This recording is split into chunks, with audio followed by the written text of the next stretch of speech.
Bonjour à tous, j'espère que vous allez bien. On se retrouve pour ce premier jour de l'année, ce 1er janvier 2025. J'espère que vous avez bien réveillonné avec vos proches, que vous avez passé de belles fêtes. Et je vous avais promis des nouveautés pour cette nouvelle année. On y est parce que j'ai envie de vous faire, à partir d'aujourd'hui et une fois par mois, des guidances astro, donc sur les signes astrologiques. Alors, je ne suis pas une astrologue, j'ai quelques petites connaissances en astrologie et associé à mes intuitions et mes petites guidances de cartomancie, je pense qu'on devrait pouvoir faire un truc sympa. On est avec l'oracle céleste Astro-Kiff de Juliane Salomé et illustré par Sandrine Fourier. C'est celui-là, il est juste génial parce qu'en fait, il regroupe toutes les composantes dont on a réellement besoin, je fais tout tomber, dont on a réellement besoin. Il n'omet rien, en fait, il est vraiment très complet. On a les transits planétaires, donc les planètes, les éléments, les maisons qui sont hyper importantes dans le thème astral, pour faire un tirage vraiment très complet et pas à l'arrache, hein, j'ai envie de dire. Euh, et évidemment, on a les signes et les cartes messages. Donc, il est vraiment très, très complet, cet oracle. Je vous le recommande si vous avez envie de vous tirer les cartes par rapport à votre thème astral. C'est vraiment celui-là qu'il faut utiliser. Alors, je sais qu'il en existe d'autres.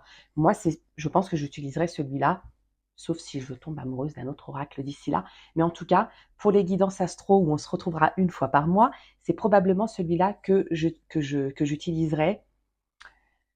Peut-être. Alors après, je vais voir comment je mets à ma sauce les futurs tirages.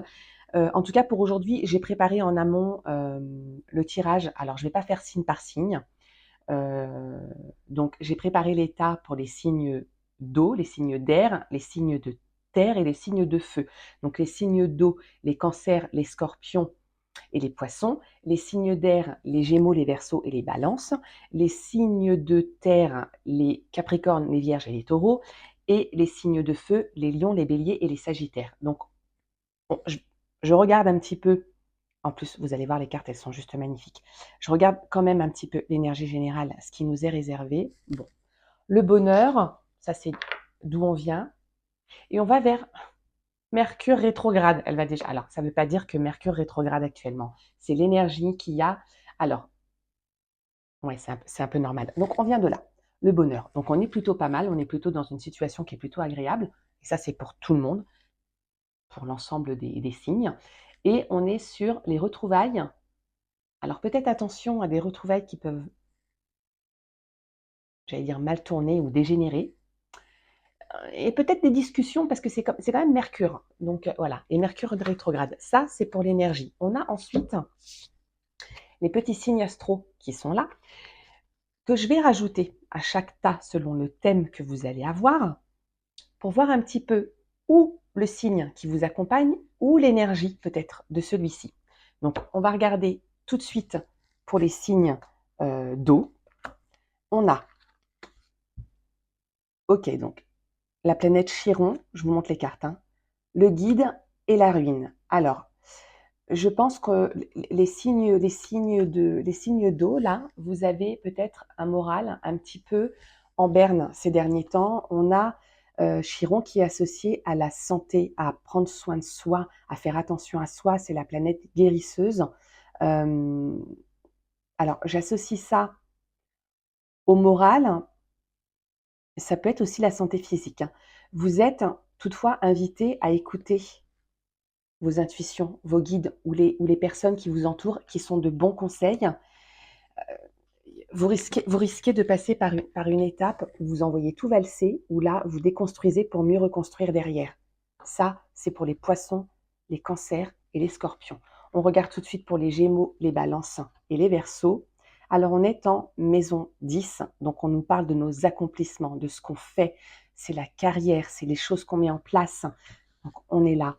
Euh, la phase de la pleine lune, donc on laisse derrière soi des choses dont on n'a plus besoin, on fait le ménage et on écoute aussi notre intuition. On est beaucoup dans les ressentis, dans une énergie donc plutôt féminine.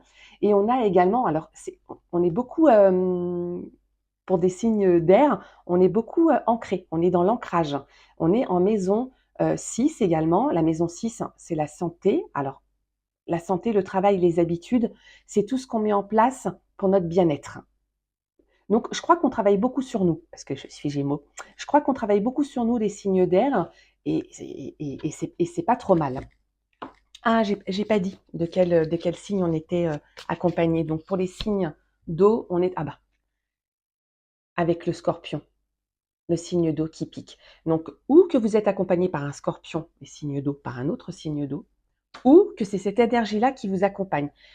Le Scorpion, il a quand même un sacré caractère. Il est très gentil, mais il a quand même un sacré caractère. Il s'impose. Donc peut-être que d'où les discussions houleuses. C'est peut-être ça. Et pour les signes d'air, on a un autre signe d'air. Tiens, c'est marrant. Est-ce qu'on va être associés comme ça pour tous?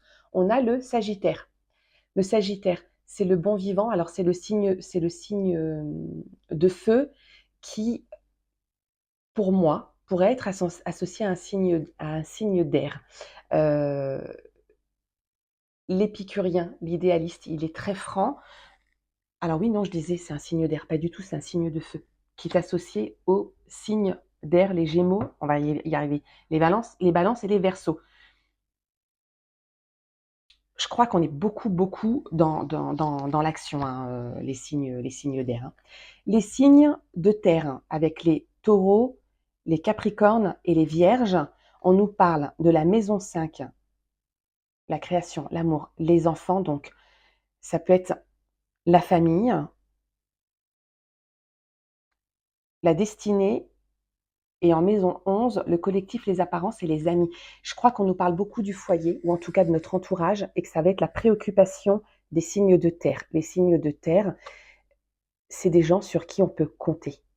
C'est vraiment des piliers au sein de leur famille. C'est des leaders.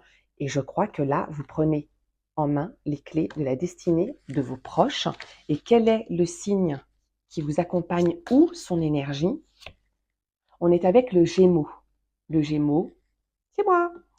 Euh, donc, signe d'air, c'est le signe de la réflexion, c'est le signe de la communication, de l'intelligence, dans le sens où il est très curieux. Peut-être que ça va venir vous aider à communiquer avec vos proches. Parce que c'est vrai que les signes de terre, c'est pas forcément les... Alors, quoique, la Vierge, elle est de la planète Mercure, donc elle sait communiquer aussi. Et on termine avec les signes de feu, les Sagittaires, les Lions et les Béliers. Ben, vous avez le feu dans votre thème astral pour ce mois-ci.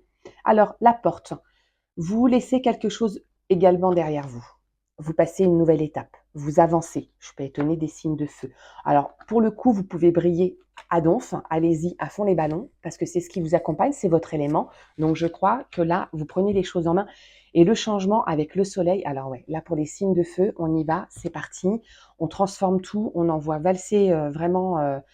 Pour le coup, on est sur une nouvelle année. Et ben vous avez décidé d'y aller à fond et vous brillez déjà de manière générale. Les signes de feu, vous êtes plutôt des leaders. Et bien là, pour le coup, vous y rajoutez une couche, mais c'est très bien. Et vous êtes avec un signe de terre, le taureau, qui va vous permettre d'ancrer, parce que le taureau, il est très stable. C'est celui sur qui on peut compter. Il est un petit peu têtu, le taureau, mais il est gentil. Et